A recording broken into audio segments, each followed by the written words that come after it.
Assalamualaikum warahmatullahi wabarakatuh. Apa kabar ayah bunda, bapak ibu sekalian?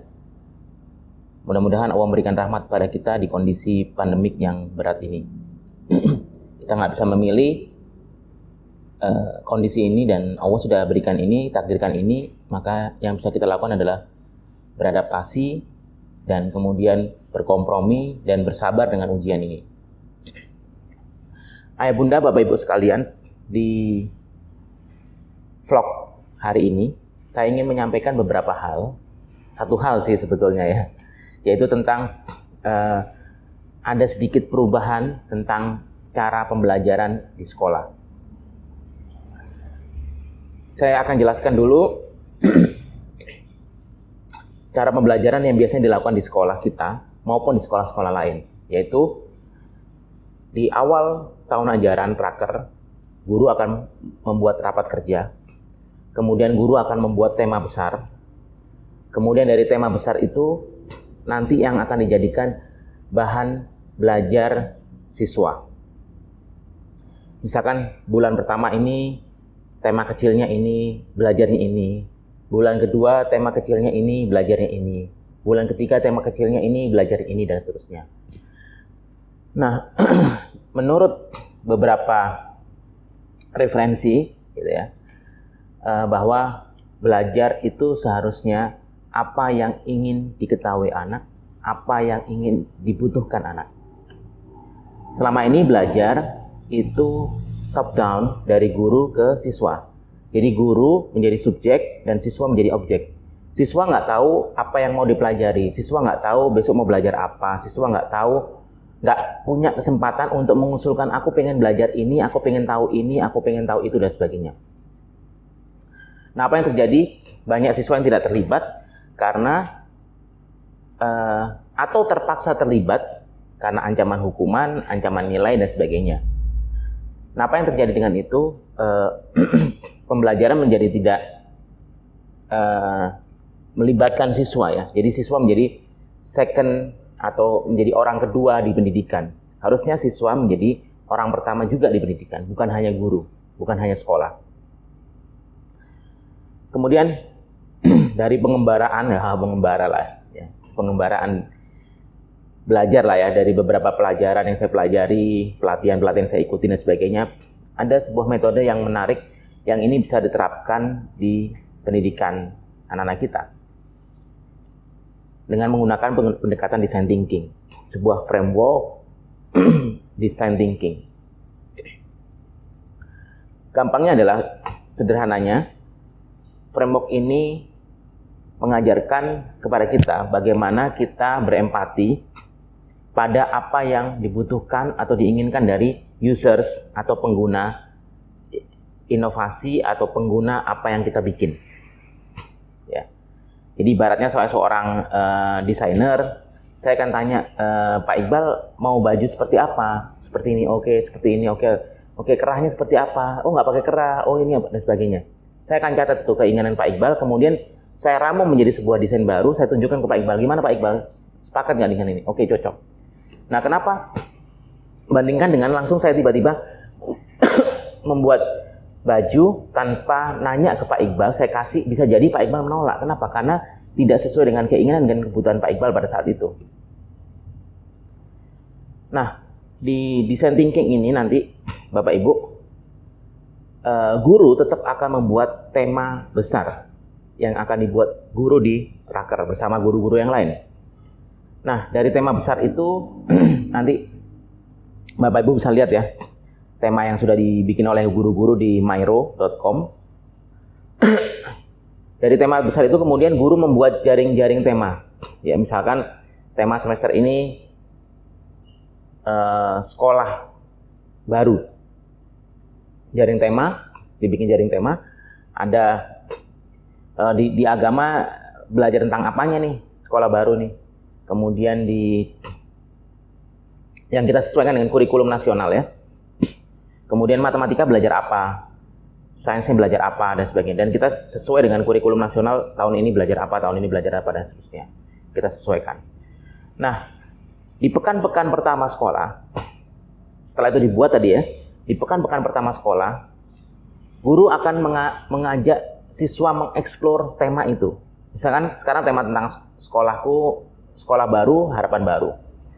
Maka guru akan mengajak siswa eksplor lingkungan sekolah. Kalau itu tema tentang sekolah.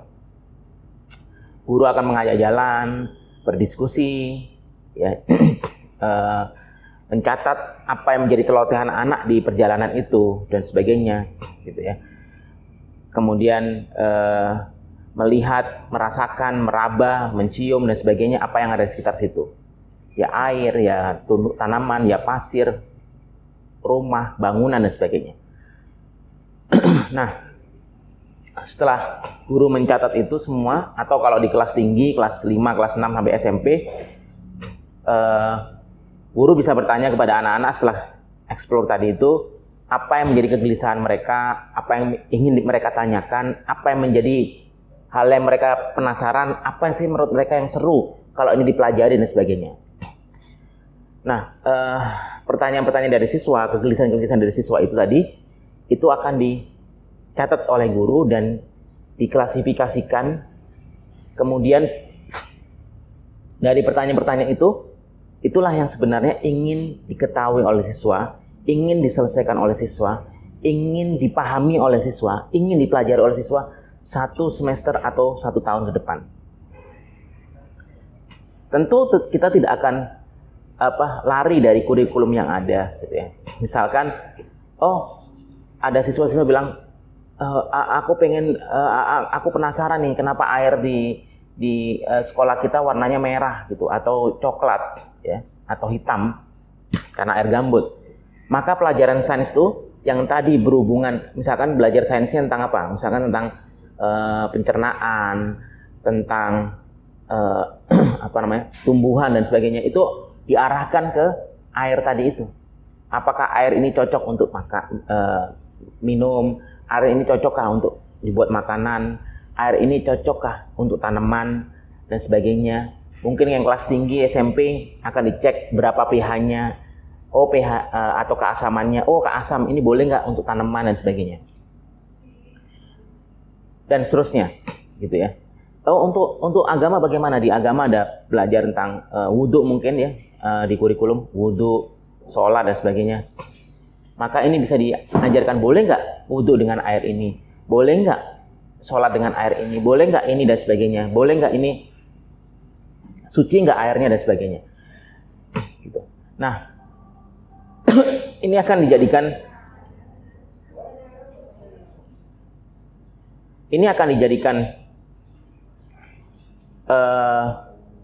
Scrum, ya. Kita akan ada satu lagi metode yang namanya Scrum atau Project Management. Ini akan dijadikan sebuah Scrum atau catatan-catatan apa yang akan dipelajari mereka dalam 1 tahun, ya. Nanti Bapak Ibu boleh lihat. Nah, ini backlog. Ini istilahnya backlog, yaitu hal-hal yang akan mereka pelajari dalam 1 tahun. Nah, di sebelahnya ada namanya to-do list. Di sebelahnya lagi ada doing dan sebelahnya lagi done. Di to-do list ini adalah hal-hal yang akan dipelajari dalam waktu dekat, yang mereka akan pindahkan dari backlog ini. Misalkan ini pertanyaan-pertanyaan ini mereka ingin selesaikan. Oke, minggu depan kita mau belajar tentang ini, yang ini. Dipindahkan ke to-do list. Nah, setelah dipindahkan ke to-do list, kemudian dalam pekan depannya mereka akan pelajari dan ini menjadi dipindahkan di kolom doing. Ya, setelah kolom doing selesai dikerjakan selama 1 pekan, 2 pekan, ini akan masuk di kolom done.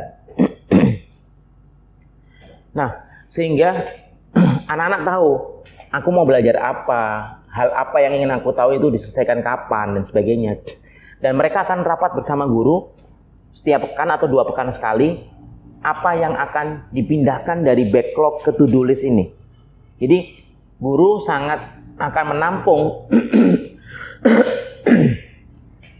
aspirasi dari siswa, apa keinginan siswa, dan seterusnya. Jadi nggak semena-mena guru, hari ini belajar ini, hari ini belajar ini. Ada siswa bertanya, ada siswa penasaran, nggak dianggap karena nggak sesuai dengan apa yang diinginkan oleh guru. Nah, design thinking tidak mengajarkan itu. Design thinking mengajak guru untuk melakukan empathize, berempati, sehingga pembelajaran yang diajarkan oleh guru sesuai dengan keinginan dan kebutuhan dan keingintahuan anak tentang apa yang mereka lihat, apa yang mereka rasakan, apa yang mereka dengar, apa yang mereka rasakan dengan indera mereka. Nah, kami berharap, ya, harapan kami, pembelajaran ini bisa menjadi lebih melibatkan siswa karena itu yang ingin mereka pelajari. Bapak Ibu, apakah di dunia ini sudah ada? Di beberapa sekolah modern, kemarin saya di Surabaya, saya melihat ada sekolah dengan tagline Design Thinking School, ya, di sebuah sekolah internasional di Surabaya. Kemudian di India ada Mrs. Kiran Bersetti yang mengenalkan ini dengan bahasa yang lain, bukan Design Thinking for Educators atau Design Thinking for School, tapi beliau mengubah menjadi FITS, Feels, Imagine, Do, and Share. Jadi ketika mau belajar, siswa diajak explore, kemudian mereka disuruh merasakan dengan inderanya apa yang mereka rasakan, apa yang mereka lihat, apa yang mereka dengar dan sebagainya, apa yang pengen mereka ketahui, apa yang pengen mereka selesaikan dari masalah yang mereka lihat itu dengan inderanya tadi itu. Kemudian mereka bayangin, oke, aku pengennya seperti ini, kondisinya pengennya seperti ini dan sebagainya. Dan kemudian mereka akan mencari ide bagaimana menyelesaikan masalah itu, dan kemudian mereka membagi ide itu kepada orang banyak. Nah, kurang lebih seperti itu yang akan kita lakukan, Bapak Ibu. Dan jika ini berhasil, maka kami akan menjadi sekolah pilot, ya, di piloting atau menjadi model untuk pembelajaran yang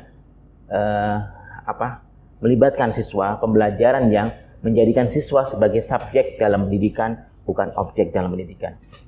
Tentu ini semua butuh dukungan dari guru, butuh dukungan dari pengelola sekolah, butuh dukungan dari ayah, bunda yang ada di rumah yang akan mendampingi anak-anak dalam belajar.